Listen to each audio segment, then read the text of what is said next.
Un encuentro es una cosa rara y maravillosa.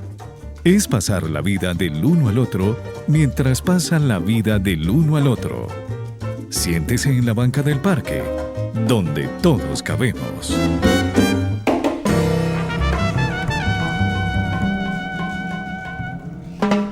Muchos temas se han puesto en esta banca, en esta mesa, para que podamos hablar sobre la muerte digna. Ya en anteriores podcasts con Lina Paola Lara Negrete nos ha conducido por un viaje de conocimientos, también de experiencias con distintos ejercicios. Hoy vamos a encaminarnos por lo legislativo, pero hoy lo vamos a aclarar muchísimo más.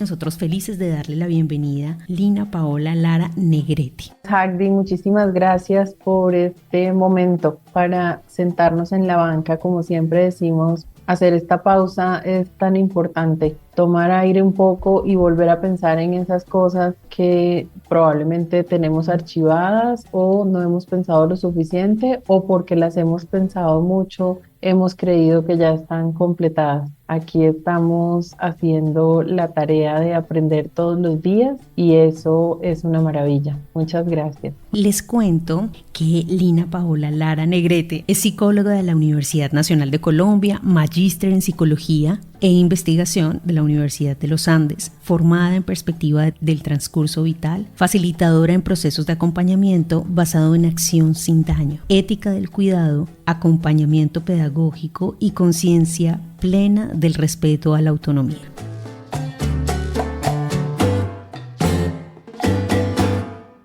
¿Cuál es la situación legal de la muerte digna en Colombia y cuáles son los principales desafíos que enfrenta la legislación en este tema? Pues bueno, es muy interesante el uso de esa palabra y yo quisiera empezar por referirme a ella, haciendo un reconocimiento específico y muy importante, creo yo, al hecho de que el nuestro es un país legalista, en el sentido de que se espera siempre que haya una ley que ordene un poco la conducta, ¿no? Como cómo procedemos, esto quién lo regula, quién vigila, quién sanciona, cómo funciona en términos legales una práctica u otra. A pesar de 17 intentos fallidos en los últimos 26 años, es decir, desde 1998, cuando se presentó el primer proyecto de ley para la muerte digna en Colombia, hasta el más reciente, que es de 2023, ha habido 17 proyectos de ley que se quedan en el camino de la discusión legislativa. Es una suerte como de ruleta, por así decirlo, que las personas que están en el legislativo, representantes a la Cámara y senadoras y senadores,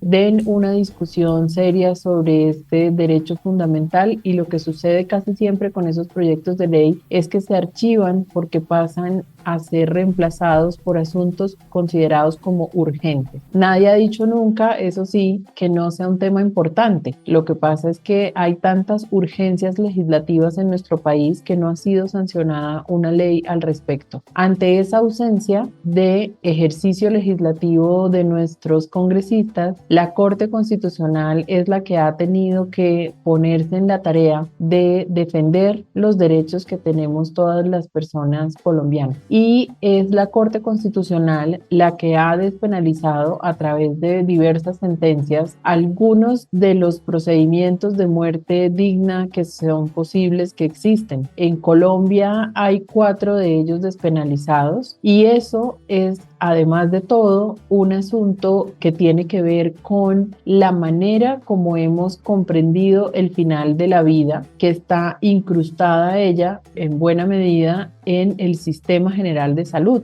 Es decir, consideramos siempre la enfermedad primero, y por lo tanto esa manera en la que se han despenalizado 4 formas de muerte digna en Colombia está directamente relacionada con unos procedimientos que hay que realizar y unas solicitudes que hay que realizar ante el sistema de salud. Hoy en día en Colombia, como decía, hay 4 formas de muerte digna que están despenalizadas por la Corte Constitucional y algunas de ellas están reguladas por el Ministerio de la Salud y de la Protección Social. Que estén reguladas lo que significa es que hay una ruta, es decir, una persona solicitante puede acceder a que se le garantice su derecho de acuerdo con unos requisitos y unos procedimientos que la Corte misma ha sentenciado y que el sistema de salud ha incorporado en sus prácticas de garantía de los derechos para sus personas usuarias. Los 4 procedimientos son la eutanasia, el suicidio médicamente asistido, los cuidados paliativos y la adecuación del esfuerzo terapéutico. Cada una de ellas es diferente como procedimiento, primero, y segundo, cada una de ellas tiene unos desarrollos jurisprudenciales distintos y asimismo cada una de ellas tiene una reglamentación del ministerio que es distinta. Por citar solo la más conocida de todas ellas, la eutanasia, que es un procedimiento que realizan profesionales de la salud, está despenalizada en Colombia desde 1997 y está regulada por el Ministerio de la Salud y de la Protección Social desde 2015. Y hay unas maneras de aproximarse a ese procedimiento, de hacer esa solicitud, etcétera, que están suficientemente regularizadas, por así decirlo. No es el mismo caso el del suicidio médicamente asistido. Esa forma de muerte digna, al contrario, está despenalizada por la Corte Constitucional, sí, pero no está regulada por el Ministerio de la Salud aún. Entonces, esos caminos legislativos, esos caminos jurisprudenciales, esos caminos de las regulaciones son unos caminos distintos para cada procedimiento, por una parte, y son unos caminos que hablan más o menos de cómo funciona esto en la cotidianidad. Es decir, que la Corte haya despenalizado los cuidados paliativos, que son un conjunto de medidas que los equipos médicos toman para, como su nombre lo indica, paliar el dolor en condiciones extremas de dolor, y que sobre cuidados paliativos sí haya una ley en Colombia, por ejemplo, habla un poco también de la frecuencia de uso de ese tipo de procedimientos. Los casos de eutanasia son, pues los reportados por el Ministerio de Salud son muy pocos. Sabemos que hay un subregistro, obviamente, como en todo, pero los casos reportados por el ministerio son muy poquitos. En cambio, los casos de cuidado paliativo, en los cuales muchas veces las personas no tienen que hacer una solicitud, sino que el mismo personal de salud inicia las medidas para garantizar dignidad al final de la vida y sobre todo disminuir la posibilidad de sufrimiento. Eso sí ocurre en la cotidianidad de los hospitales, casi a veces sin que medie una solicitud expresa de la persona que está sufriendo o de su familia. Entonces, la legislación habla mucho sobre la práctica, como en el origen, los usos y costumbres, pero también, por supuesto, el hecho de que no tengamos una ley sobre muerte digna sí es un factor que aumenta las barreras de acceso a los procedimientos, porque muchas personas aún se preguntan si esto es legal, si es su derecho y si pueden acceder a él o no. Si hubiera una ley, pues sería mucho más fácil que la reglamentación ocurriera rápidamente, que las barreras de acceso se disminuyeran y que no tuviéramos sobre todo dudas sobre esas ambigüedades que aún hoy persisten en relación con la muerte digna en general. Y todos estos detalles los encontramos en la página de la Fundación Pro Derecho a Morir Dignamente.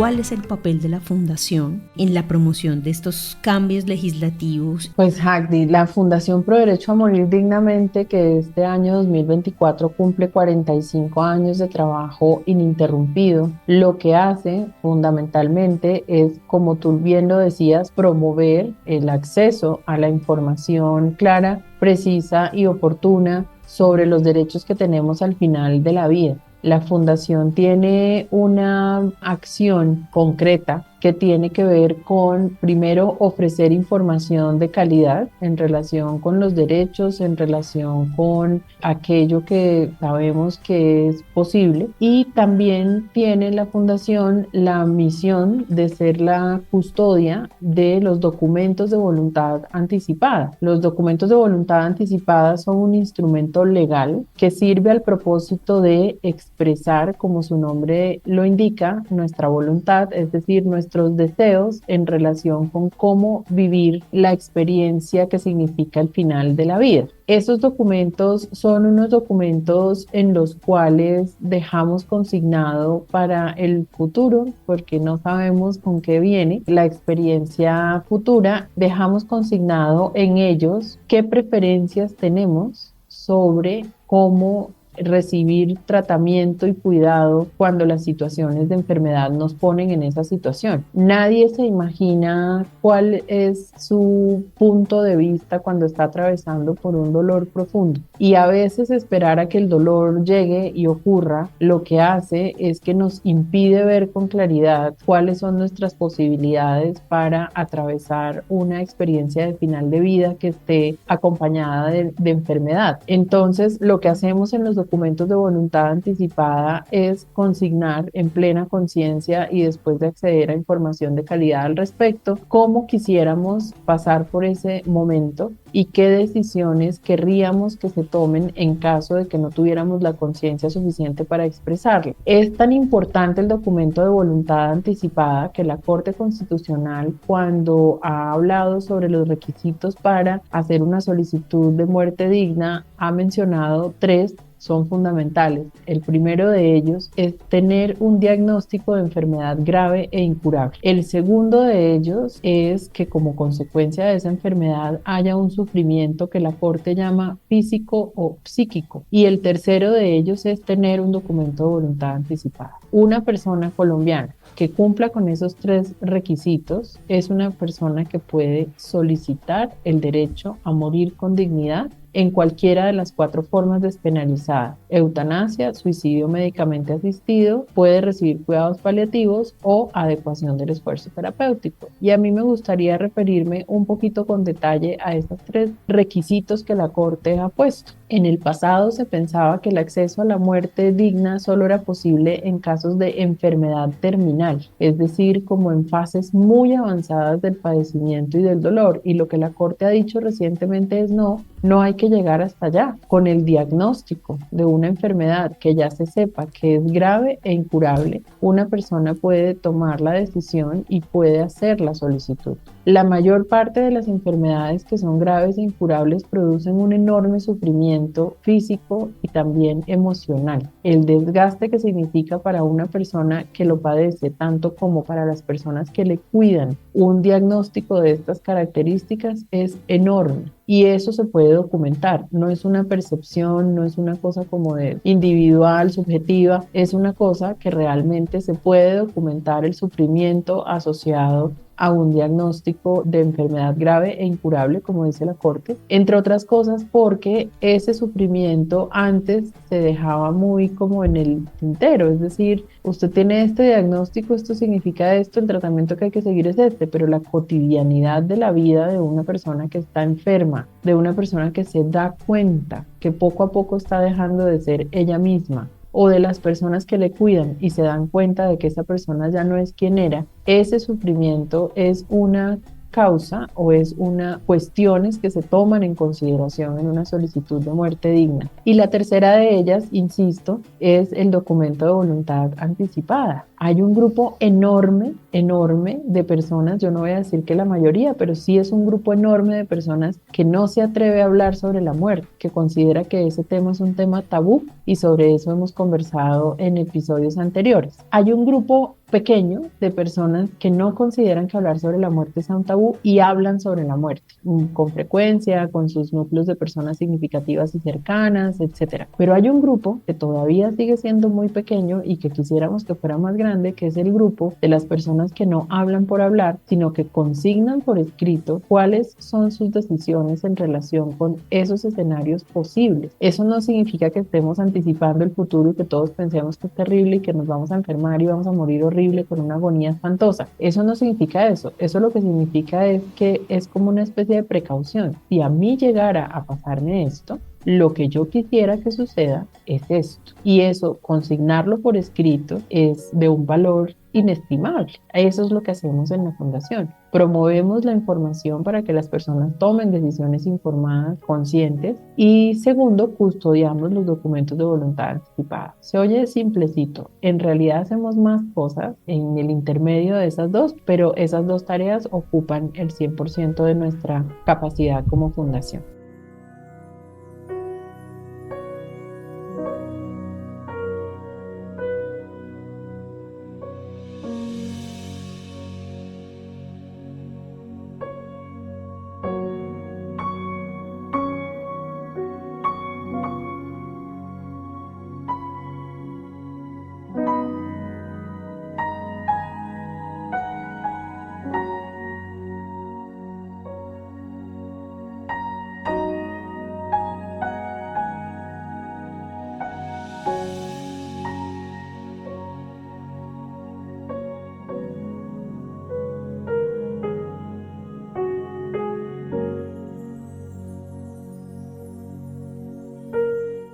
¿Ha sucedido que una persona firme los documentos y en algún momento diga que no los acepta y que quiere tomar otra decisión? En 45 años de trabajo que lleva la fundación, conocemos de 2 casos en los cuales las personas, pues como por así decirlo, han decidido no seguir siendo signatarias de los documentos de voluntad anticipada. Un caso tiene que ver con una persona que se cambió de práctica religiosa y en el lugar nuevo en el que ahora estaba teniendo esta práctica religiosa había un pocotón de restricciones sobre los derechos y las libertades individuales. Y una de ellas era, por ejemplo, no recibir ciertos tipos de tratamientos médicos que lo que hacen es, en sentido estricto, ampliar la esperanza de vida. Y esa persona vino un día a la fundación y dijo: yo firmé en 1992 documentos de voluntad anticipada y quiero desuscribirme de ellos, es decir, yo ahora ya no creo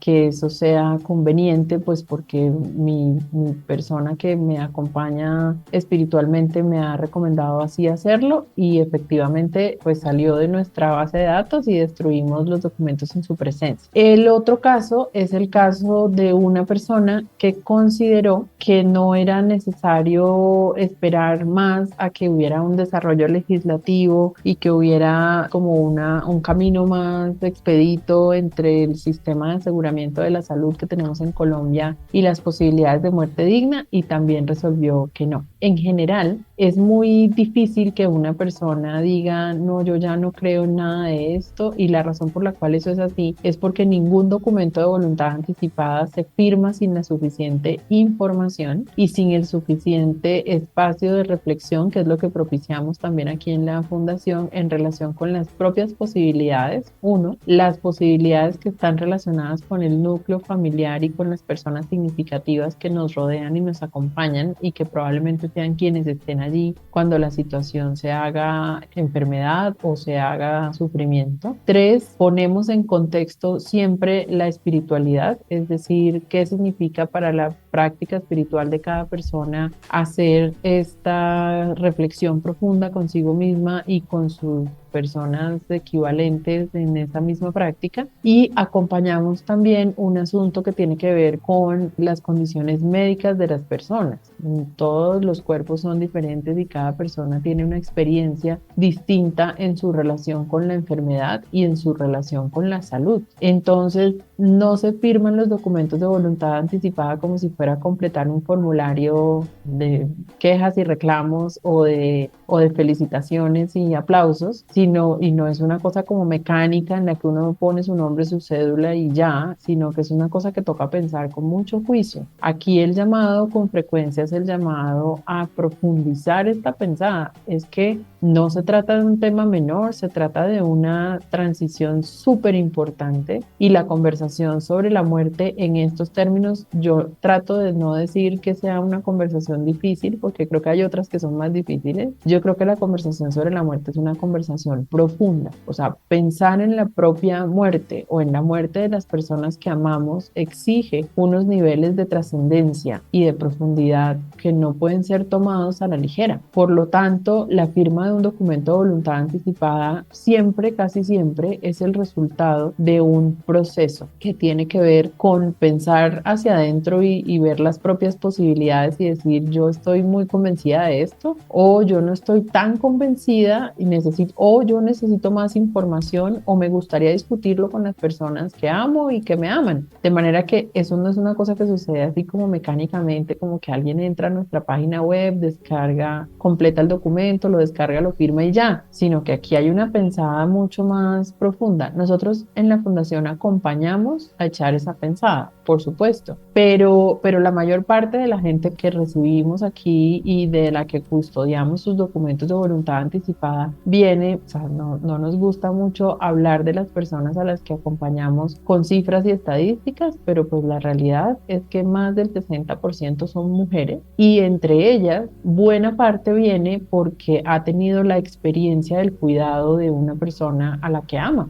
Entonces, esa experiencia de cuidar de alguien que sufre es una experiencia que transforma el punto de vista que tenemos sobre la realidad en la que existimos. Y muchas veces lo que pasa es que aquí vienen las personas y dicen, yo vi mal morir a una persona que amé, y por lo tanto la decisión responsable que estoy tomando es firmar un documento de voluntad anticipada que permita que ojalá en el futuro las personas que me aman a mí no sufran lo que yo he sufrido.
Banca del Parque Radio.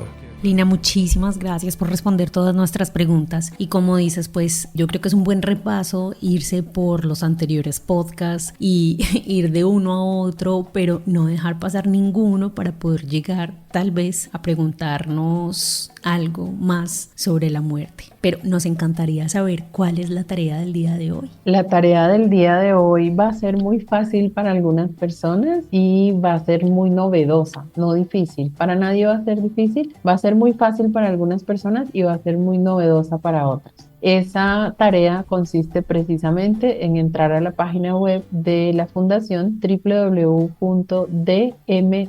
es decir, la sigla de Derecho a Morir Dignamente, dmd.org.co. Buscar el documento de voluntad anticipada, leer lo que dice allí, entrar y explorarlo. Es toda una tarea. Hay allí unas preguntas y hay allí unas informaciones que seguramente son reveladoras en muchos casos. Es una tarea, insisto, que puede parecer simple para unas personas, para otras va a ser un descubrimiento.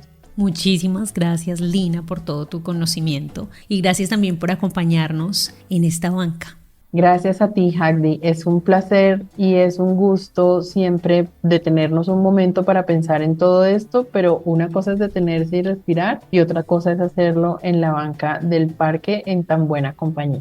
Mil gracias y gracias a ustedes que nos escuchan del otro lado, que están siempre atentos, nos escriben y atentas, por supuesto, nos escriben, nos preguntan. Gracias, les mandamos un abrazo a quienes nos escriben en YouTube, que nos están haciendo comentarios. Allí pueden seguir escribiendo en cada podcast. Los invito a que escuchen otros podcasts de otras líneas en YouTube, en Spotify y en iVoox. Si quieren escuchar nuestra emisora en vivo 24/7, conéctense a www.bancadelparque.com. Recuerden que en la edición y producción Felipe Riveros Prieto y yo, Hagdi López, una voz Banca del Parque Radio.